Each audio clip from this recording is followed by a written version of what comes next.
আমাদের সোলার সিস্টেমে নাকি আরো একটা গ্রহ আছে, কোটি কোটি বছর ধরে আমাদের পাশেই ঘুরছে, তবু এখনো কেউ চোখে দেখেনি। বিশ্বাস হচ্ছে না? তাহলে দেখুন, এই যে এটাই হচ্ছে আমাদের মহাবিশ্বের রহস্যময় গ্রহ।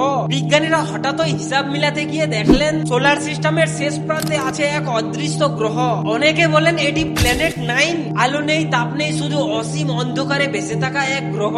জীবনভর আমরা নেপচুনকে শেষ গ্রহ জানতাম, কিন্তু না, এর থেকেও অনেক দূরে ঘুরছে এক রহস্যময় লুকোনো গ্রহ।